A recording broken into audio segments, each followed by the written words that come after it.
अभी जैसे कि आज के मैच में हम देख रहे हैं कि बांग्लादेश के जो शुरू के 5 खिलाड़ी थे वो भी ऐसा लगा कि कुछ प्रेशर में आ गए और बैक टू बैक वो तमाम खिलाड़ी आउट हुए। अब पाकिस्तान की टीम भी दुबई चली गई है जो इंडिया के साथ नेक्स्ट मैच होना है। हम बात कर रहे थे जो पाकिस्तान के अच्छे ओपनर्स हैं वो तो मैच से आउट हो चुके हैं। अब जो टीम जा रही है आपके ख्याल में इंडियन टीम का प्रेशर क्या वो उस तरह बर्दाश्त कर पाएगी, क्योंकि कल न्यूजीलैंड का प्रेशर भी नहीं बर्दाश्त कर सके। देखिए अब आपके पास you have nothing to lose. अब तो आपके पास ये लास्ट गेम है इस इवेंट में सरवाइव करने के लिहाज से। आप इस प्रेशर को निकालना ओबियसली कहना आसान है, इन रियलिटी करना मुश्किल है कि भारत का मैच और ये 2-3 लास्ट जो मैच पाकिस्तान भारत से हारा है वो जीते हुए मैच हारा है। 80% पाकिस्तान के फेवर में मैच होता था, आखिरी 1-2 ओवर में ये मैच को लूज कर जाते हैं। लेकिन अगेन आउट ऑफ स्किन खेलना पड़ेगा, नई चीज़ करनी पड़ेगी। जिस तरह मैं पहले बात कर रहा था कि उस्मान खान को खिला के उसको कह के जी आप चार्ज करें भारत के ऊपर, क्योंकि भारत की एक ही वीकनेस है, भारत को अगर आप अटैक करते हैं तो ये कटर करते हैं, ये एकदम अग्रेसिव खेलना पड़ेगा। इनको आप ऊपर से मारें। जैसे आपको 2023 के वर्ल्ड कप में याद होगा कि जब भारत ने उनके 2-3 आउट किए तो ट्रेविस हेड ने उनको मारना शुरू कर दिया, तो इनके बॉलर जो थे वो तमाम अपनी लाइन लेंथ भूल गए। तो पाकिस्तान ने ये करना है कि किसी एक बैटर को फ्रीडम देनी है कि आपको फ्री हैंड दिया जाता है, आपसे कोई नहीं पूछा जाएगा। इसकी अगर मैं प्राइम एग्जांपल देना चाहूँ तो भारत पहला मैच ऑस्ट्रेलिया में जाके जीता था टेस्ट सीरीज का। उन्होंने बच्चा 19 साल का कॉन्टास्ट उसको डाला और उसको कहा कि आपने बुमराह और इनके बॉलर पे अटैक कर दें। उस लड़के ने रस फ्लिक और शॉटें मारना शुरू की, वो 60 रन किए। उसके बाद भारत कोई मैच जीत ही नहीं पाया।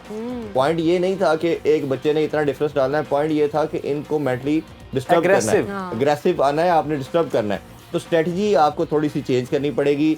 ये ट्रेडिशनल स्टाइल से खेल के आप भारत को नहीं हरा सकते। अच्छा, बॉलिंग की भी थोड़ी सी बात करते हैं। जैसे कि हमने आज के मैच में भी देख लिया कि भारत 3 रेगुलर स्पिनर्स के साथ गया, हमारे पास सिर्फ 1 रेगुलर स्पिनर। तो क्या भारत के साथ जब मैच हो 23 तारीख को तो हमें कमी महसूस नहीं होगी कि हमारे पास सिर्फ 1 रेगुलर बॉलर है? देखिए दुबई की जिस तरह मैंने अभी ILT की बात की थी, T20 जो टूर्नामेंट हुआ उसमें भी 80% जो विकेट्स लिए हैं वो फास्ट बॉलर ने लिए हैं। दुबई की विकेट को स्पिनर को बहुत ज्यादा मदद देती नहीं है। ठीक है, लेटर पार्ट पे होता है, बट ICC ज्यादा बैटिंग विकेट्स बना रहा है। आप देखें तो बॉल थोड़ा फंस के आता है, रुक के आता है, बट ये नहीं होता कि एक्स्ट्रा ऑर्डिनरी स्पिन करे। जैसे कल कराची की पिच पे बॉल ज्यादा स्पिन कर रहा था, आज के मैच में देखें तो ज्यादा स्पिन नहीं किया। इसी वजह से कुलदीप ज्यादा आउट नहीं कर पाए। इसीलिए मैं वरुण चक्रवर्ती की बात कर रहा था कि अगर वो स्क्वाड में होता, जो फिंगर स्पिनर है वो ज़्यादा इधर बेनिफिशियल नहीं हो सकते। तो भारत ने एक गलती ये की है। दूसरा, भारत इस मैच में तो चलें आप उनके पास बैटिंग डेप्थ अच्छी है, बट मुझे लगता है कि ऋषभ पंत जैसे बैटर को इनको ज़रूर टीम में रखना पड़ेगा।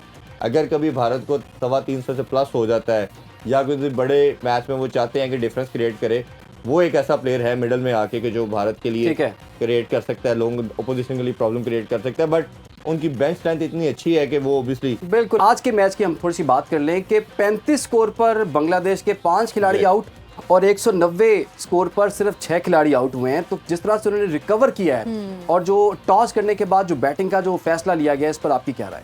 देखिए, बड़ा ज़बरदस्त किस्म की फाइट बैक। हम जो बात करते हैं टीम के अंदर की ये स्पिरिट होनी चाहिए, किसी भी सिचुएशन में आके अपने आप को खड़ा करना, वो नज़र आया।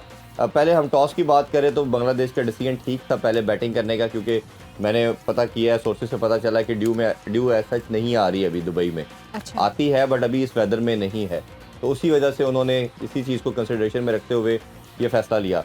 अभी ILT T20 जो हुआ है दुबई में, उसमें भी हमने देखा कि पेसर ने ज़्यादा विकेट लिए हैं। तो ये थोड़ा सा हमें नज़र आया कि भारतीय पेसर ने, खासतौर शामी की अगर बात करें तो उनका कमबैक था। उन्होंने 3 खिलाड़ियों को आउट किया, शुरू में उन्होंने उस तरह ओपनर्स को भी आउट किया, बड़ा शानदार किस्म की बॉलिंग की। हर्षताना ने 1 विकेट ली। तो 35 पे जब 5 आउट हो गए थे, इवन अक्षर पटेल की बात करें तो वो 2 बॉलों पे 2 आउट करके तीसरा भी आउट करके हैट्रिक के करीब थे कि रोहित शर्मा ने बड़ा आसान कैच ड्रॉप कर दिया। अगर वो कर लेते तो things could have been different for India. और ये 6 आउट होने के बाद ओबियसली फिर टेल स्टार्ट हो जानी थी। बट सारा क्रेडिट हैरी डोए को जाएगा। जिस तरह ये लड़का 1.5-2 साल से इंटरनेशनल लेवल पे और ये लीग क्रिकेट में परफॉर्म कर रहा है, बहुत शानदार है। जी बिल्कुल, अभी भी 80+ पे वो खेल रहे हैं। उनका साथ जैकर अली जो ऑलराउंडर हैं, उन्होंने बड़ा शानदार किस्म का सपोर्टिंग रोल प्ले किया।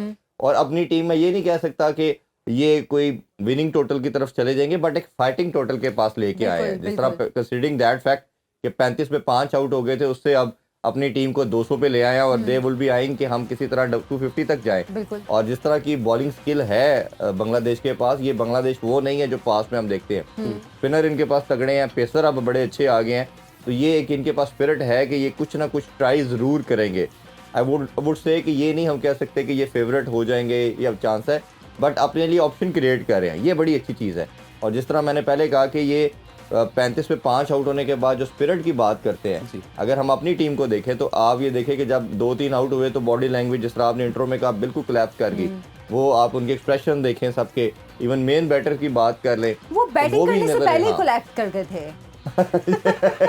ये तो आपने बहुत इंसल्ट दे दी है। नहीं, वो अंदाजा हो गया था। कल याद है हम शो में भी बात कर रहे जी। थे कि रिजवान के एक्सप्रेशंस ऐसे थे, वो बहुत मायूस हो गए पैनिक एकदम काफ़ी से। हो रहे थे। नॉर्मली बड़ा वो कूल एंड काम रहते हैं, बट कल उनकी जो बॉडी लैंग्वेज हमें नज़र आ रही थी, वो अग्रेसिव हो रहे थे, थोड़ा सा लड़कों पे चीख भी रहे थे, फील्डिंग के वाले से बात कर रहे थे। तो ये जब आपका पैनिक बटन ऑन होता है, प्रेशर बिल्ड होता है अपने होम सॉइल पे, आप डिफेंडिंग चैंपियन हैं, आप as a captain first time event को आप खेल रहे हैं, तो आप पे ओबियसली डबल एक प्रेशर बिल्कुल, भी आता है। और प्रेशर था। पाकिस्तान का कप्तान बनना या इंडिया का कप्तान बनना बाकी कंट्रीज से इंटायरली डिफरेंट है। शायद उनकी कंट्रीज में इसको एज ए खेल देखा जाता है, हमारा खेल वाला सिलसिलाकार नहीं है।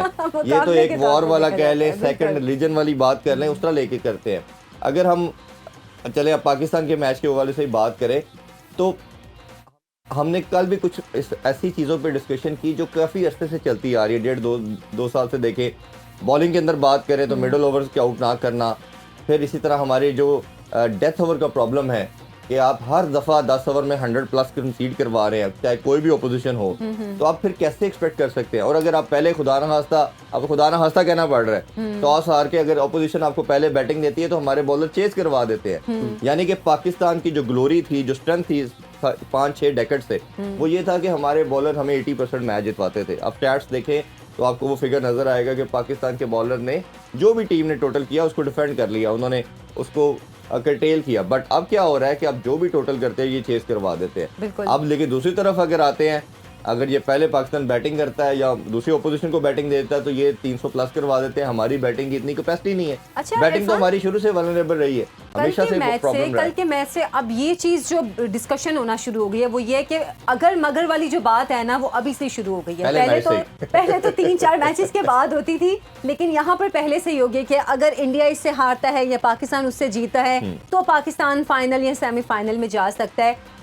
हम कुछ अरसे से देख रहे हैं कि पाकिस्तान के कुछ प्लेयर्स, खासतौर पे अगर बाबर आजम की बात की जाए, जब से वो कैप्टनसी से हटे हैं उनकी जो परफॉर्मेंस है वो वैसी नहीं रही है। और बहुत से ऐसे प्लेयर्स जो उनके साथ एक ग्रुप की सूरत में थे वो भी उसी फॉर्मेट पे चल रहे हैं। ये क्या अच्छा, वजह है इसको मैं आज जरा पहले भी मैंने अपने शो में जिक्र किया, आज मैं थोड़ा सा खुल के बात इस पे कर लेते हैं। एशिया कप से पहले ये लड़के जो ये कोर था 12 से 13 लड़कों का, ये ऐसा था कि ये समहाउ इन्होंने म्यूचुअली एक एम्प्लॉयड किस्म का आपस में एग्रीमेंट किया हुआ था कि हमने एक दूसरे को सपोर्ट करना है। बिल्कुल। अच्छा, इन्होंने किसी नए लड़के को चांस नहीं दिया। मैं ये सारा कहूँगा ये जो आज फेस कर रहे हैं, चाहे बाबर है या शाहीन है, ये इनके अपने किए हुए इनके सामने आ रहे हैं।